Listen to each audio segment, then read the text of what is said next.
time in our country where the Indian Wars were still raging because the Apaches, Los Guevara, were still roaming back and forth between the Mexican border and even the border of Canada often at times. And basically the goal was to disrupt Native American culture, remove the children from the homes, and by doing that, they would take them out of the West and place them in schools in the East, and just take them out of their communities. They would cut their hair, change their names, give them colonial names, and they were not allowed to speak their language. This is a pretty historic approach to the deculturalization of individuals that are being controlled or attempting to be controlled by an oppressive, overbearing entity. So boarding school images were used to show that Indians could be whitened, right? This is a totally different thing than in the African American community, right? In the African American community, whitening is not possible. But in the Native American community, whitening is possible. This is part of the apartheid dilemma and discourse within the larger construct of the American identity, the United States identity. And these images would show the indigenous people in their cultural attire, their regalia, or their daily clothing, with their hair the way that they would normally wear it, with all of their cultural identifiers. So my cultural identifier is my wampum. I wear wampum earrings. People see those in Indian country and they go, Northeastern woman. Okay, she's a strong woman. Walk softly. So on the other side of the image, you can see what happens when they're in their school uniforms, which are really military uniforms, and they have their hair cut, and they haven't been out in the sun, and so they look whiter. And so this whitening made them more palatable, if you will, as servants and other types of workers in mainstream white communities. And the vanishing Indian notion actually comes from Edward M. Curtis. Curtis's work is phenomenal, to be honest with you. He dedicated, I believe it was 30 to 40 years, just roaming the country. He died a pauper, would get funding from different folks to continue his work, photographing indigenous people. But it's because of his work that we have the imaging of the Indian that we do today. Curtis went out, he documented a lot of Native people in the plains, the West predominantly, because on the East Coast, colonization had, really taken its toll. And the Mississippi is always a part of the growth identity of the United States. So we're really predominantly talking west of the Mississippi. And so much of his photography is around the Horse Nations, although he also did work in the Pueblos and in Southwest and the upper northern regions on the West Coast as well. But in any event, much of his imagery became really popular over the course of time, and the image always portrayed people, Native people, especially men, with a feather, no shirt, right, and leggings. And so this is the imaging of the Indian that still perpetuates and predominates the psyche of how Native Americans are supposed to be, or how they were, which is really unfortunate because it doesn't speak to how Native people see themselves, right? We all see ourselves in a certain way. So photography and imaging has been adopted by a variety of Native Americans. There have been a number of projects where Native children were given cameras and things like that to go out and record and document their lives. A Native person who has been doing quite a bit of work over the last few years is Nanticoke Wilbur. Nanticoke Wilbur is a photographer, indigenous woman, former educator, I think she's still working as a teacher, and she's engaged in what she refers to as the 562 project. And these are a couple of her images showing what Native Americans look like, but also sharing the diversity of the Native American image, which means also sharing the diversity of life ways and who Native Americans are. So I'm just going to try to work the mouse here a little bit if I can. There we go. Excellent.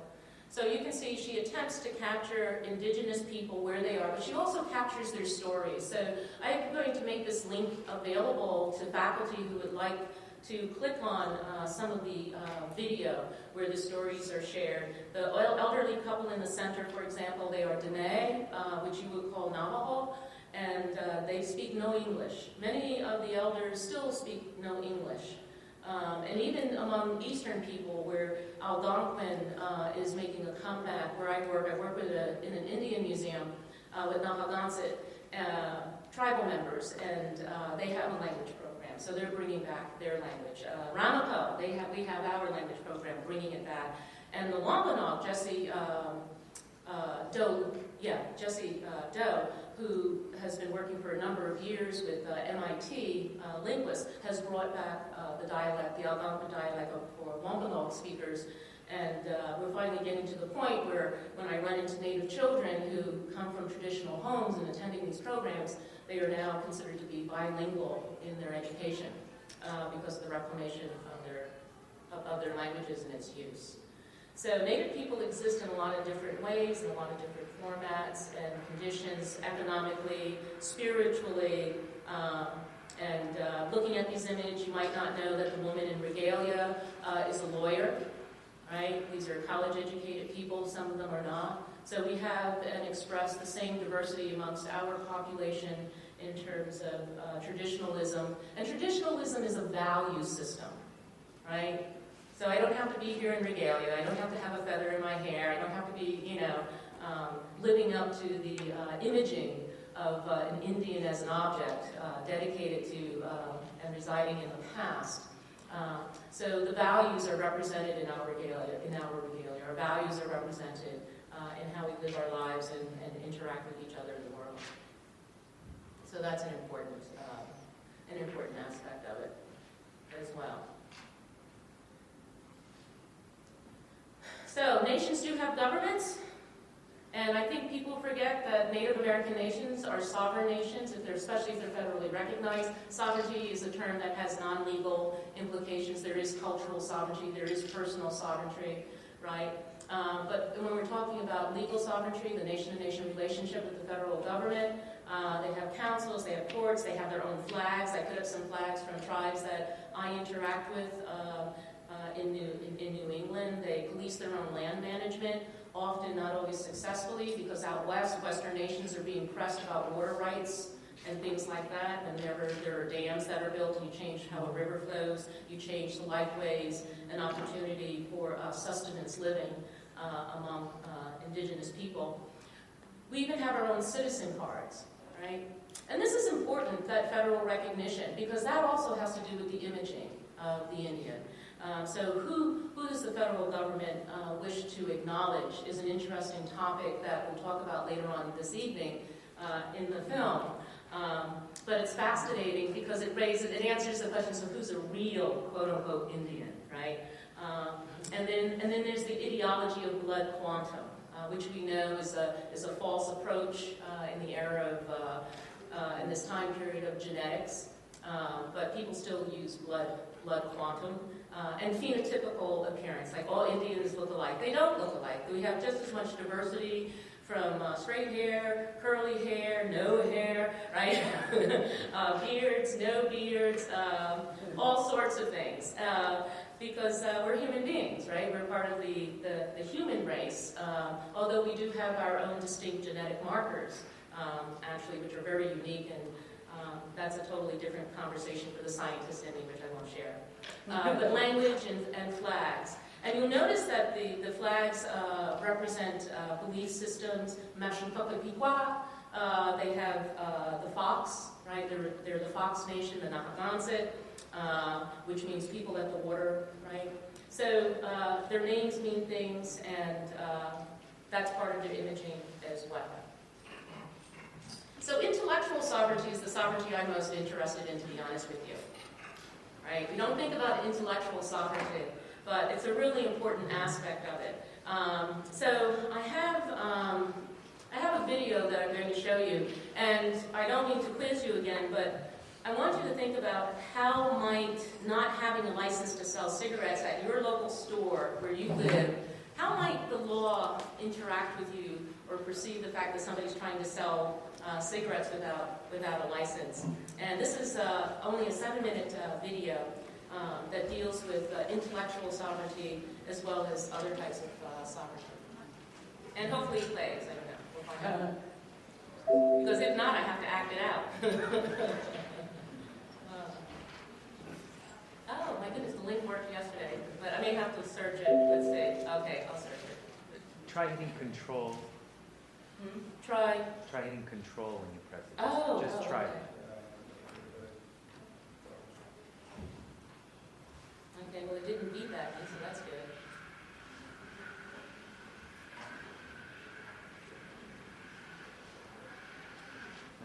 No, I don't think it's going to. Yeah, because the other link came right up. No, I don't. Yeah, I think it's having trouble with the link. I don't know why. Will it let me escape from this? From the PowerPoint? No.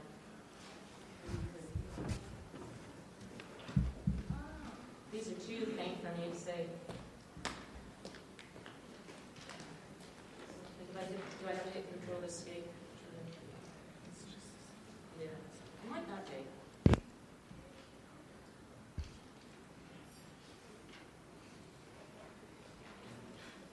There we go.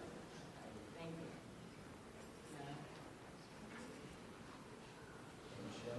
Yeah, and sure. Okay, yeah, then I can pick one. Okay. Let's see if I can do a quick search for this.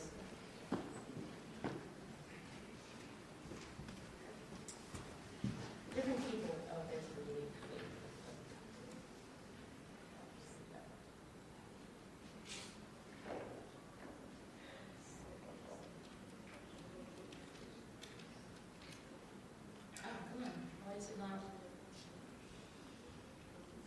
Wow, I'm having no luck at all. This is what happens when ancient people try to use technology. And I mean that in so many ways. Okay. Oh, it's not going to let me do that. Oh, that's so sad. That's so sad. I'm not sure why I can't get in. That's weird.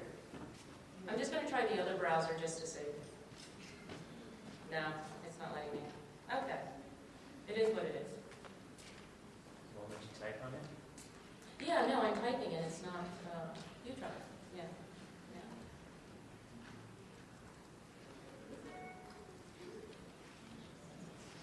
That is weird, isn't it?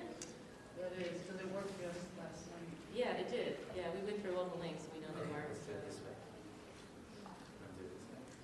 Try it. Oh, sovereign nation. You're joking. Wow.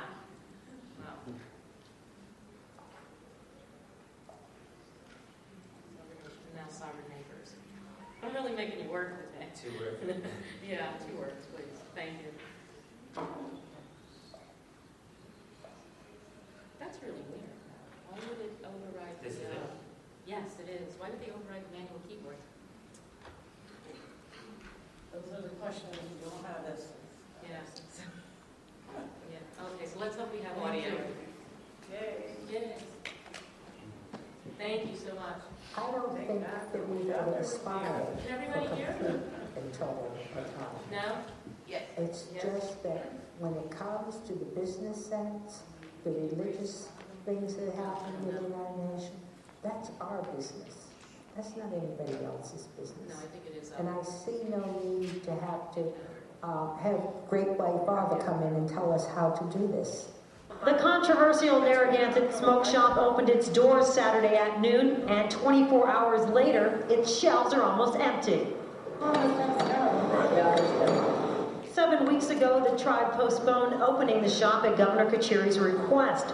The talks with the Rhode Island Economic Development Corporation have stalled, and tribal members feel as if their backs are against the wall. Meanwhile, the governor provided this statement regarding the opening of the smoke shop. The Attorney General's office is planning to go to court on Monday morning to seek an injunction against the continued illegal sale of tobacco products by the Narragansett Indian tribe. Excuse me, if you want this, you're going to be around. Wait a minute.